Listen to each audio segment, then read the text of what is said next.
Taste the Daily. கழக பொதுச் செயலாளர் எடப்பாடி கே பழனிசாமியின் நேரடியான கேள்விகளுக்கு பதிலளிக்க முடியாமல் அமைச்சர்களின் பெயரில் வெற்று அறிக்கைகளை வெளியிடும் விடியா திமுக அரசின் பொம்மை முதலமைச்சர் ஸ்டாலினுக்கு கழக அமைப்பு செயலாளரும் முன்னாள் அமைச்சருமான ஜெயக்குமார் கண்டனம் தெரிவித்துள்ளார். இது தொடர்பாக அவர் வெளியிட்டுள்ள அறிக்கையில், விடியா திமுகவின் பொம்மை முதலமைச்சர் ஸ்டாலின் 2021 சட்டமன்ற பொதுத் தேர்தலின் போது அறிவித்த வாக்குறுதிகளில் 90% நிறைவேற்றிவிட்டதாக மார்தட்டிவிட்டு சிவகங்கையில் நடைபெற்ற நிகழ்ச்சியில் புதிதாக ஒரு புள்ளி விவரத்தை திருவாய் மலர்ந்திருப்பது திமுகவின் மோசடியை அம்பலப்படுத்தியுள்ளதாக தெரிவித்துள்ளார். 2019ஆம் ஆண்டு எதிர்க்கட்சித் தலைவராக இருந்தபோது புகார் பெட்டி வைத்து மனுக்களை வாங்கி மனுவில் உள்ள கோரிக்கைகளை படிக்காமல்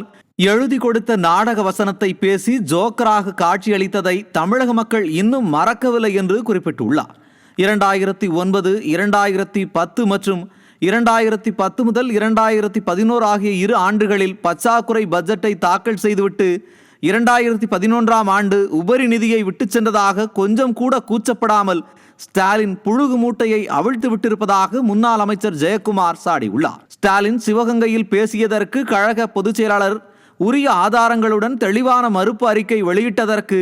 நேரடியான பதிலை தர வக்கில்லாத நகராட்சி நிர்வாகத்துறை அமைச்சர் KN நேரு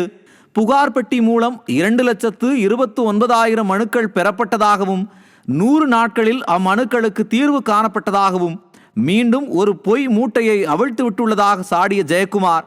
கோரிக்கை மனுக்களுக்கு ஒப்புதல் கடிதம் கொடுத்து விட்டாலே தீர்வு காணப்பட்டதாக எடுத்துக்கொள்ளலாமா என்றும், யாரை ஏமாற்றுவதற்கு இந்த பதில், எப்படி தீர்வு காணப்பட்டது என விளக்க முடியுமா என்று வினா எழுப்பியுள்ளார். அதேபோல் திமுக அமைச்சர் பெரியசாமி, CBI, அமலாக்கத்துறை, வருமான வரித்துறை ரெய்டுக்கு பயந்து நடுங்குபவர்கள் நாங்கள் அல்ல என்று பேசியதற்கு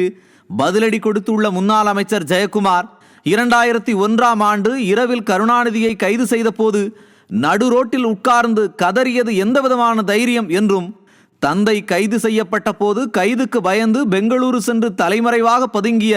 வீரமான தனையன் யார் என்றும் கேள்வி எழுப்பியுள்ள முன்னாள் அமைச்சர் ஜெயக்குமார், அறிவாலயத்தின் மேல்தளத்தில் CBI விசாரணை நடைபெற்ற போது கீழ்த்தளத்தில் காங்கிரஸ் கட்சியுடன் நடத்திய கூட்டணி பேச்சுவார்த்தையில் காங்கிரஸ் கேட்ட தொகுதிகளையும் கேட்ட இடங்களையும் கண்ணை மூடிக்கொண்டு வழங்கிய